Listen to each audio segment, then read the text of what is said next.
ആരോടാ? ഉം? ഉം. ന്നാ. ഉം.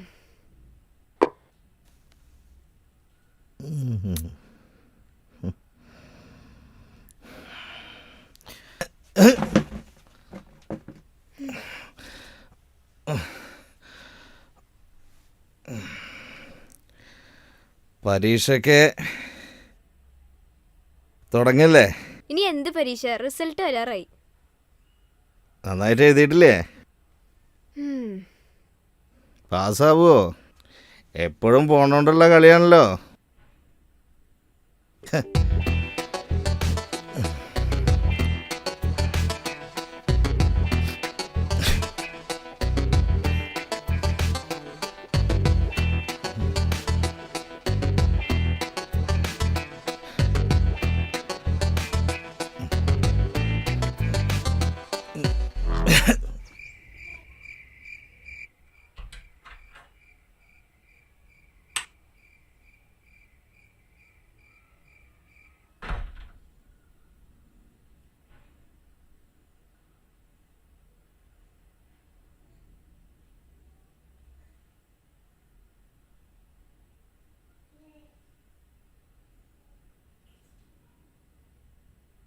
മോളു, പ്രോഗ്രാം കഴിഞ്ഞപ്പോൾ അവരെല്ലാവരും കൂടി എന്നെ ഒന്ന് നിർബന്ധിച്ചു. ഞാൻ മാത്രം എങ്ങനെയാടോ പച്ചയ്ക്ക് നിൽക്കുക? അതുകൊണ്ട് കുറച്ച് കഴിച്ചു. നിന്നാണ് സത്യം.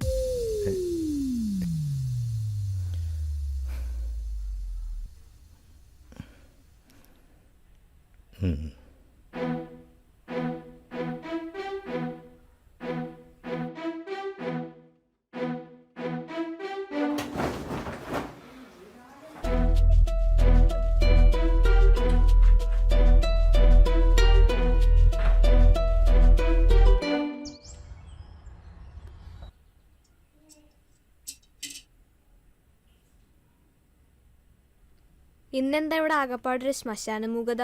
ഏയ്, അത് മോൾക്ക് തോന്നുന്നതാ.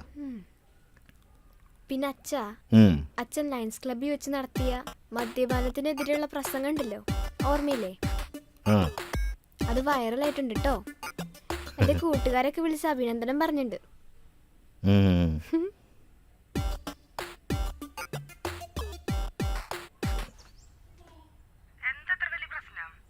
എൻ്റെ തലയിൽ കൈവച്ച് സത്യം ചെയ്തു പോയ മനുഷ്യനാ, ഇനി കുടിക്കില്ലാന്ന്. നിനക്ക് അങ്ങോട്ട് മിണ്ടിയാലെന്താ? പിന്നെ അവൾക്ക് മാത്രമല്ലേ വാശിയുള്ളൂ, എനിക്ക് വാശിയില്ലേ? എടാ, ഞാൻ വല്ലപ്പോഴല്ലേ മദ്യപിക്കാറുള്ളൂ, അത് നിനക്കറിയാവുന്നതല്ലേ. എനിക്കിനി വയ്യ മായ, മതിയായി. ഞാൻ പരമാവധി ക്ഷമിച്ചു.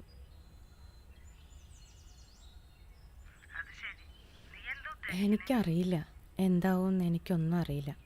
എന്തായാലും എനിക്ക് മതിയായി, അത്ര എനിക്കറിയൂ. എടോ, എല്ലാ കുടുംബത്തിലും പ്രശ്നങ്ങളുണ്ട്. നീ എന്താണ് ഇങ്ങനെ എന്ന് കരുതി ഞാൻ അവൾ പറയുന്നത് മുഴുവൻ കേൾക്കണമെന്നുണ്ടോ? എല്ലാം ഞാൻ സഹിക്കും. പക്ഷേ അവളുടെ ഈ മൗനവ്രതമുണ്ടല്ലോ, അതെനിക്ക് സഹിക്കാൻ പറ്റില്ല.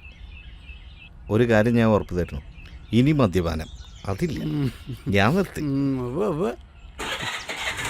അപ്പോൾ നമുക്ക് കാണാം.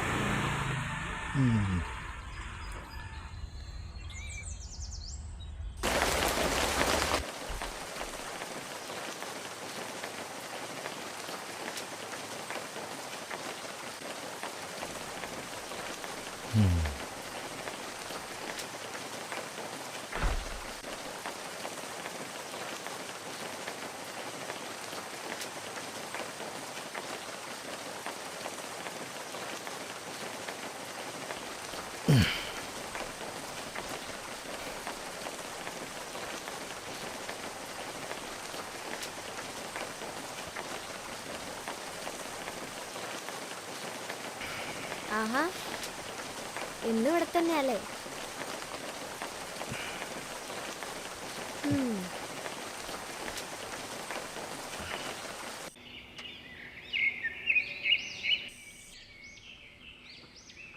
പിണക്കൊക്കെ മാറിയോ? ഡോക്ടർ പറഞ്ഞിട്ടുള്ളതല്ലേ അച്ഛനോട് നീ കഴിക്കരുതെന്ന്. ഒരറ്റാക്ക് കഴിഞ്ഞിട്ടുള്ള ആളാ, നിനക്കറിയാലോ. അതിന് അമ്മ ഇങ്ങനെ പിണങ്ങി നടന്നിട്ട് എന്താ കാര്യം?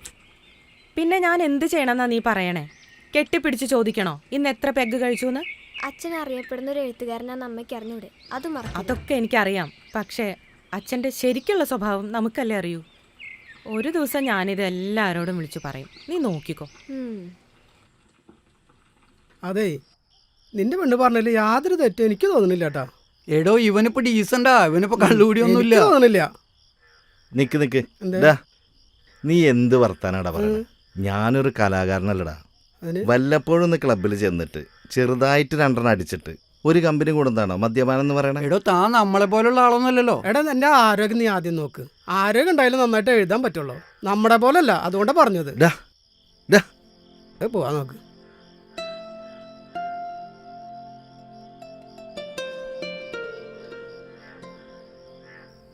എനിക്ക് പറ്റുന്നില്ല മായ. ഇത്രയും ദിവസമൊക്കെ പിണങ്ങുന്നത് ആദ്യമായിട്ടാ. പക്ഷെ ഞാനായിട്ട് പിണക്കം മാറ്റാന്ന് പറഞ്ഞാൽ അത് കീഴടങ്ങുന്നതിന് തുല്യല്ലേ? ആ, എന്തെങ്കിലുമൊക്കെ ഒന്ന് നോക്കണം. ഓക്കെ.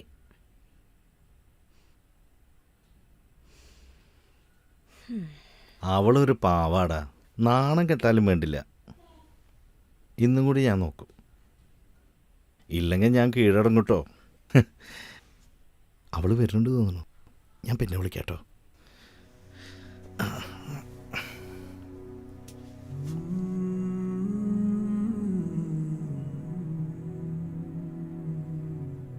ഇനി കിടപ്പ് ഇവിടെ തന്നെ ആയിക്കോട്ടെ കേട്ടോ.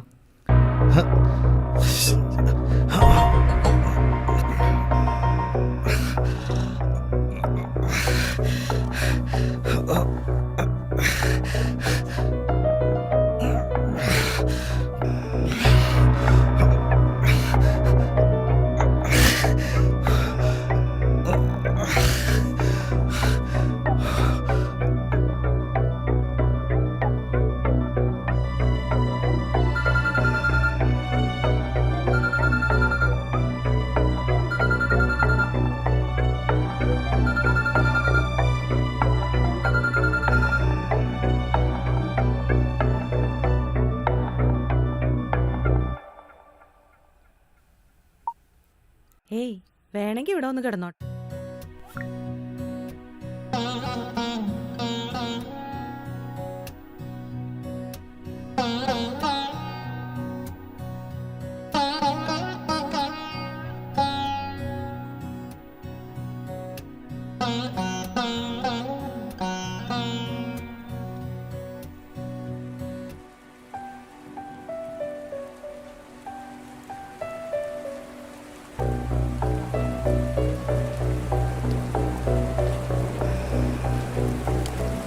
ഇഷ്ടക്കൂടുതലുകൊണ്ടല്ലേ ഞാൻ പിണങ്ങിയത്.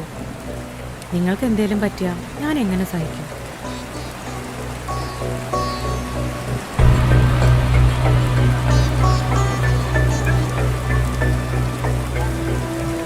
മതി പിണങ്ങിയത്. ഇത് കൂടുതൽ എനിക്ക് വയ്യാട്ടോ. ഏയ് ഏയ്